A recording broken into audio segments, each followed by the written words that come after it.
Urdu point کی videos دیکھنے کے لیے ہمارا چینل سبسکرائب کیجیے اور بیل کے آئیکن پر کلک کیجیے تاکہ آپ ہماری تمام آنے والی ویڈیوز سے باخبر رہ سکیں۔ السلام علیکم ناظرین، آپ دیکھ رہے ہیں اردو پوائنٹ اور میں ہوں برسبن آسٹریلیا سے آپ کا ہوسٹ خالد بھٹی۔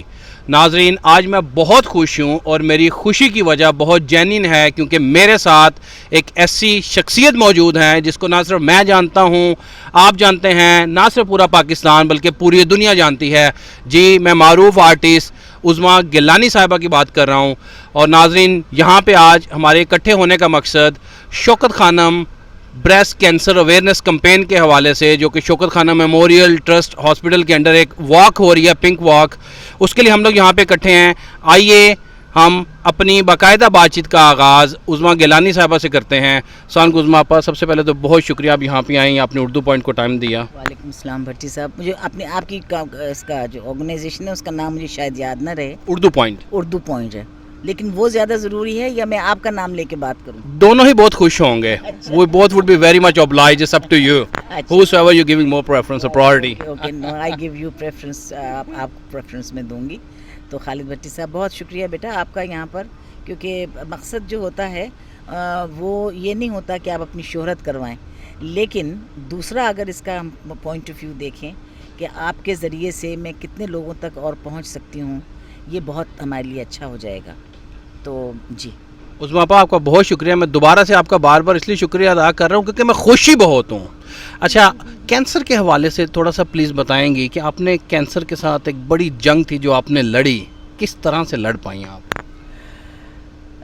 دیکھو خالد، یہ ایک ایسی چیز ہے، بیماری کوئی سی بھی ہو، اور کینسر جیسی بیماری، اور آج سے 14-15 سال پہلے اس وقت تو اتنی اویئرنیس بھی نہیں تھی۔ شوکت خانم نیا شروع ہوا تھا، وہاں پر بھی ابھی تک پوری اسٹیبلشمنٹ ساری ہر چیز نہیں تھی۔ اب تو شوکت خانم بہت آگے بڑھ چکا ہے، اس وقت نیا شروع ہوا تھا، لیکن اس وقت بھی ایکوپمنٹ جو تھا وہ مجھے پتہ چلا تھا کہ دنیا میں جتنے بھی کینسر ہاسپٹلز ہیں ان سب سے زیادہ ماڈرن ایکوپمنٹ، ماڈرن جو وہاں پہ ٹریٹمنٹ مشینری ہے وہ اس وقت سب سے زیادہ اچھی ہے۔ تو میں کہہ رہی ہوں کہ بیماری تو جو بھی ہو، اور خاص طور پہ ایسی بیماری جس میں آپ کو جیسے ہی ڈائگنوس ہوتا ہے آپ ٹھک سے آپ کے ذہن میں آتا ہے کہ لو جی بس ہم گئے، لیکن آپ کی فائٹنگ اسپرٹ بڑی اچھی ہونی چاہیے۔ دیکھیے، مرنا تو میں نے یہ سوچا تھا، میں آپ کو بتاؤں جو میں بہت زیادہ سب سے کہتی ہوں کہ بٹوین آپ کی ڈیتھ کے اور بیماری کے ڈائگنوس کے، آپ کا وہ جو پیریڈ ہے اس کو جتنا آپ پازیٹیو رکھیں گے، جو ڈیتھ ہے وہ ذرا دور ہوتی چلی جائے گی۔ یہ قانون ہے، قدرت کا قانون ہے۔ تو عظمیٰ آپا، یہ مشکل نہیں ہوتا کہ اندر چیخیں، باہر سے ہنسنا، بہادری کا دعویٰ کرنا اور بہادر بن کے دکھانا، آپ کیا سمجھتی ہیں؟ It's not that easy as people think. نہیں، آپ کا شروع میں تو چیخیں ہوتی ہیں، لیکن آپ کو کیسے ان کے ساتھ آپ کو وہ کرنا ہے، ان کو ٹریٹ کرنا ہے، کیسے چیخوں کو اپنی خوشی تو ہنسی میں تو نہیں تبدیل کر سکتے، لیکن ان کو دبانے کا آپ کو ایک ٹیکٹ آنا چاہیے، ایک سلیقہ آنا چاہیے، وہ دب جاتی ہیں۔ پھر آپ جتنے سال بھی بیمار رہتے ہیں وہ آپ کا ایک سیکنڈ نیچر بن جاتی ہے، وہ بیماری اور وہ دکھ اور وہ سب کچھ۔ تو میں نے تو یہی کیا، میں نے کہا کہ دیکھو یہ تو ہو گیا ہے، اب اس کے ساتھ کیسے کیا جائے۔ شروع میں تو وہی ہوتا ہے کہ وائی می، لیکن یہ کہ ہر آدمی اگر یہ کہنے لگے وائی می تو پھر تو کوئی بیماری نہ ہو۔ تو جی اچھا عظمیٰ آپا، آپ جب آپ کی سرجری ہوئی، آپریشن ہوا، تو somebody has to take you inside the operation room or you were that bold enough کہ آپ خود سے گئیں وہاں پہ بڑی بہادری کے ساتھ؟ تو اردو پوائنٹ کے ناظرین کو وہ تھوڑا سا ذرا بتائیے گا، کیا سچویشن تھی، کیا جذبات تھے؟ دیکھیے، میرے بہت لمبے بال تھے، کمر سے نیچے تک کے میرے لمبے بال تھے، تو میں سب سے پہلے تو مجھے یہ پتا تھا کہ آپ کا جب یہ ٹریٹمنٹ شروع ہوتا ہے تو اس میں آپ کے بال سب اتر جاتے ہیں، تو وہ اور بڑے تکلیف سے اترتے ہیں۔ سنا ہے بالکل ایک گھونسلہ سا بن جاتا ہے بالوں کا، اور صبح اٹھ کے آپ وہ بال اٹھائیں تو وہ ہاتھ میں آپ کے آ جاتی ہیں اور نیچے سے آپ بالکل گنجے ہوتے ہیں۔ تو پہلا کام میں نے، جب میں ہاسپٹل سے مجھے ڈائگنوس ہوا، پہلا کام یہ ہوا کہ میں اپنے ہیئر ڈریسر کے پاس گئی اور میں نے اپنا بالکل بوائے کٹ کروا لیا، خود سے کروا لیا؟ خود سے کروا لیا۔ پہلا تو میرا یہ سٹیپ تھا، میں نے یہ کروا لیا اپنا۔ دوسرے، بریسٹ کینسر ایسی چیز ہے، ایسی بیماری ہے جس سے آپ کی ڈیفارمٹی باڈی کے اندر آ جاتی ہے. دیکھیے آپ کو لنگ کا کینسر ہو, وہ اندر ہیں سارے آپ کے جو آرگنز ہیں. میں ایڈلٹ ہو کے بات کر رہی ہوں, لیکن بریسٹ کینسر ایسا ہے جس کے اندر آپ کو خاص طور پہ عورتیں اور خاص طور پہ ہم جیسے جو ہم شوبز کے لوگ ہیں, تو آپ کی باڈی ڈیفارم ہو جاتی ہے. ظاہر ہے جب سرجری ہوتی ہے تو آپ کے سرٹن آرگن جو ہے وہ کٹتا ہے, بریسٹ آپ کا کٹتا ہے. تو اس کو کتنا پازیٹیو لینا آپ نے. میرا جو ڈاکٹر تھے, سرجن تھے, انہوں نے مجھ کو اتنا سمجھایا, اس میں پریشان نہ ہو, آج کل تو یہ ہو جاتا ہے, امپلانٹ ہو جاتا ہے. میں نے کہا مجھے فکر ہی نہیں ہے بالکل امپلانٹ ہوتا ہے یا نہیں ہوتا. سیکنڈ میرا اپروچ یہ تھی کہ مجھے فزیکل اپیئرنس کی اتنی ضرورت نہیں تھی. اچھا, آپ جو کہہ رہے ہیں ہاسپٹل میں گئی, تو میں جب ہاسپٹل گئی, ہمارے زمانے میں اس وقت 98 میں لال رنگ کی لپسٹک کا فیشن تھا بہت. تو میں نے اپنے کپڑے, میں نے کہا میں وہاں کے کپڑے نہیں پہنوں گی ہاسپٹل کے. میں نے ہاسپٹل کی طرز کے کپڑے, لیکن بہت خوبصورت رنگ کے, لائٹ کلرز کے, پیسٹل کلرز کے, میں نے اپنے پجاماز اور وہ اوپر ٹاپس بنوائے تھے. میں وہ پہن کے, شارٹ بال, ایک نئی لک تھی, لال لپسٹک لگا کے میں گئی وہاں پر.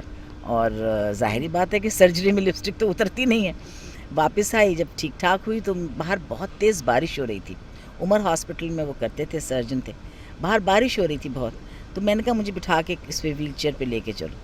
تو میں گئی وہاں پہ, جا کے کھڑکی کے پاس بیٹھ کے میں بارش دیکھنے لگی. میری کزن ایک آئی, کہنے لگی کون کہہ رہا ہے وہ بیمار ہے, وہ تو لال لپسٹک لگا کے بارش دیکھ رہی ہے بیٹھی ہوئی. تو یہ میں اپنی بات نہیں کر رہی, یہ میں اپروچ کی بات کر رہی ہوں. ہماری دوست ہیں یاسمین طاہر, انہوں نے میرا انٹرویو کرنا تھا ریڈیو پہ. میں نے کہا یاسمین مجھے ذرا کینسر کی ڈائگنوز ہوا ہے, میں سرجری وغیرہ کروا لوں, پھر تم انٹرویو لے لینا. کہنے لگی کینسر ڈائگنوز ہوا, کتنے مزے میں سے تم کہہ رہی ہو. تو یہ سارے اپروچ کی بات ہے. یہ والی بات میں آپ سے پوچھنے ہی والا تھا یاسمین طاہر صاحبہ کے حوالے سے, کہ آپ نے اتنے اعتماد سے, کہ جس طرح سے آپ کو پتہ ہوتا ہے, توکل اللہ ہے کہ میں یہ کام کر لوں, یہ کم کر کے جیسے آپ جا رہے ہیں شاپ سے کوئی چیز لے کے آ جاؤ, میں تو یہ پھر آپ کو مل لیتا ہوں. تو آپ نے یو جسٹ پریٹینڈڈ دیٹ وے کہ یاسمین طاہر صاحب کو آپ نے کہا, اور بڑا بولڈلی کہا آپ نے, بڑے کانفیڈنس سے کہا, پورے اعتماد ہو کے کہا, پورے اللہ پہ توکل رکھ کے کہا کہ میں ذرا سرجری کروا کے آ جاؤں. That wasn't that simple. اور پھر میں آپ سے آ کے انٹرویو کرتی ہوں. دس از مچ آف دا پازیٹیوٹی. مشکل نہیں ہوتا ویسے اتنے زیادہ پازیٹیو؟ بہت سارے لوگ تو دل ہار جاتے ہیں. دیکھو خالد, ایک تو یہ بات میں آپ کو بتاؤں کہ آج سے 15-20 سال پہلے اتنا کینسر کا نہ تو گندی سی بات زبان نکلی, رواج نہیں تھا جی, اتنا زیادہ کامن نہیں ہوا تھا کینسر. اچھا, اور پھر جب جو آدمی یہ ہوتا ہے نا, اس سے سفر کرتا ہے نا, تو پہلے تو ہٹ نہیں کرتا وہ کہ یہ ہمیں کینسر ہوا ہے تو اس کے کیا ریپرکشنز یا کیا ہوں گے, ہٹ نہیں کرتا. ممکن ہے کہ جیسے ہی میں آئی ہوں ہاسپٹل سے ویسے ہی ان کا فون آیا, مجھے ہٹ ہی نہیں کیا کہ میں کس عذاب میں یا کس موذی مرض میں گرفتار ہوئی ہوں. پاسبلٹی ہے, لیکن میں اس میں وہ بھی کہتی ہوں کہ نہیں, اس کو میں نے ڈیل بھی بڑی اچھی طرح سے کیا ماشاءاللہ. جی جی. اچھا عظمیٰ آپ کیا سمجھتی ہیں کہ پاکستان میں کینسر کے مختلف ہاسپٹلز ہیں, وہاں پہ جو مریضوں کو فیسلٹی دی جا رہی ہے, are you satisfied? I'm not talking about the Shaukat Khanum, we'll talk about Shaukat Khanum later in the interview, لیکن اس کے علاوہ جو بھی ہیں وہاں پہ, have you got any suggestion or how satisfied you are? خالد دیکھو, میں ٹو بی ویری آنیسٹ, میں کسی اور بھی نام میں نے سنے میں ان مول وغیرہ ہیں وہاں پہ, لیکن میں آپ کو سچی بتاؤں کہ میں بالکل ایکسپوز, مجھے انفارمیشن ہی نہیں ہے کہ وہ لوگ کیا کر رہے ہیں. بالکل ٹھیک. میں اس لیے میں کوئی آپ کے اوپر کوئی رائے نہیں دے سکتی. Very truthful and straight answer, thanks for that, thank you. آخر میں آپ کیا سمجھتی ہیں کہ شوکت خانم اور عمران خان کو کس نظر سے آپ دیکھتی ہیں؟ اور اس حوالے سے ابھی آپ نے شروع کی انٹرو میں بھی کچھ ذکر کیا, تو ہمارے اردو پوائنٹ کے ناظرین کو آپ بتانا چاہیں گے پلیز کہ what you think about the facilities being provided by the Shaukat Khanum hospital, اور اگر کوئی وہاں پہ امپروومنٹ ہو سکتی ہے تو واٹ یو آر سجیسٹنگ؟ دیکھیے, میں تو اپنا جو ایکسپیرینس ہے میرا بالکل نیا اس وقت شروع ہوا تھا شوکت خانہ, باوجود اس کے کہ نیا شروع ہوا تھا اور ٹیتھنگ پرابلمز بہت ہوتے ہیں انیشیل سٹیج کے اوپر. اس کے باوجود بھی جو میرا ایکسپیرینس ہے شوکت خانم کے ساتھ, وہ اتنا وہ تھا کہ آپ کو میں نے بتایا, یہ میں نے آپ کو کہانی ابھی پڑھی تھی, میں نے سب لوگوں کو سنا رہی تھی, میں نظم جو پڑھی تھی اور ساتھ اس کی پھر میں نے نثر پڑھی تھی. یہ کوئی بنا کے نہیں میں نے کہانی بنائی. اس لڑکی سے میرا انٹریکشن ہوا کیونکہ مجھے انہوں نے کہا تھا تم جایا کرو وہاں پہ, تھوڑی سی ان کی ذرا حوصلہ افزائی ہوا کرے گی. عمران خان کی طرف سے وہ ہوا تھا کہ جی خان صاحب چاہتے ہیں کہ آپ ذرا مریضوں کو تھوڑا سا وہ دیا کیجیے, سپورٹ سپورٹ سسٹم سپورٹ جیسے نا فورس ہوتی ہے support task force whatever I don't know کیا کہلاتا ہے وہ بہرحال سپورٹ سسٹم دیا کیجیے تھوڑا سا. تو میں وہاں جایا کرتی تھی اس میں. یہ لڑکی مجھے آج تک نہیں بھولتی. اس بیچاری کو آپ کو میں بتاؤں کہ کیمو تھراپی جب ہوتی ہے تو ایک کے بیچ میں دوسری جب ہوتی ہے تو آپ کا بلڈ ٹیسٹ ہوتا ہے. بالکل ٹھیک. اس میں وہ چیک کرتے ہیں کہ جی پلیٹلیٹس جو ہیں وہ آپ کے نارمل اس میں ہیں رینج میں کہ ہیں نہیں ہیں. اگر نہیں ہیں تو وہ نہیں کرتے. اور اس کو نارمل رکھنے کے لیے آپ کو ہائی پروٹین ڈائٹ کھانی پڑتی ہے. تو وہ غریبوں کے پاس کہاں سے ہائی پروٹین ڈائٹ آئے. تو وہ بیچاریاں 6 مہینے پڑے رہتے ہیں جن کے لیے وہ آپ کو میں نے بتایا کہ ہال بنائے ہوئے ہیں شوکت خانم. بہت شکریہ. ناظرین ہماری کافی ڈیٹیل سے بات ہوئی. ہمارے ساتھ عظمیٰ آپا کے بائیں ہاتھ پہ ڈاکٹر عائلہ خان موجود ہیں اور ڈاکٹر عائلہ خان کا برسبن میں شوکت خانم کینسر ہاسپٹل کے حوالے سے ہمیشہ سے بڑا کنٹریبیوشن رہا ہے. And she is such a kind lady. اور ان کی ہمیشہ سے کوشش رہی ہے کہ اپنی طاقت اور استطاعت سے بڑھ کے خدمت کے کام میں آگے آئیں. آخر میں ہم ان سے کہیں گے کہ وہ کچھ کمنٹ کریں آج کے واک کے حوالے سے اور عظمیٰ آپا کے یہاں کے ہونے کے حوالے سے. بہت شکریہ خالد. سب سے پہلے تو میں اردو پوائنٹ کا ڈاکٹر ارشد کا بہت شکریہ ادا کرنا چاہوں گی. آپ لوگوں کی سپورٹ ہے تو اسی لیے پھر شوکت خانم جو ہے وہ برسبن تک پہنچتا ہے اور یہاں پہ ہم اس طرح کی ایکٹیویٹیز کر سکتے ہیں. Just to let your audience know کہ پچھلے سال ہم لوگوں نے مور دین $700,000 ریز کیے تھے شوکت خانم کے لیے جو آف کورس ریمٹ ہو چکے ہیں پاکستان. اس سال سپٹمبر تک ہمارے ماشاءاللہ $730,000 ہو گئے ہیں. میں امید کرتی ہوں کہ اسی طرح آپ لوگ اور آپ کے آڈینس یہاں کی جتنی کمیونٹی ہے وہ ہمیں اسی طرح سپورٹ کرے گی because it's because of this kind of donation that we are able to provide free treatment to more than 75% patients جو کہ میرے خیال سے پوری دنیا میں this is the only case کہ پرائیویٹ سیکٹر میں کوئی ایسا کینسر ہاسپٹل ہے جہاں پہ مور دین 75% پیشنٹس کو پرائیویٹلی ٹریٹ کیا جاتا ہے. Thank you.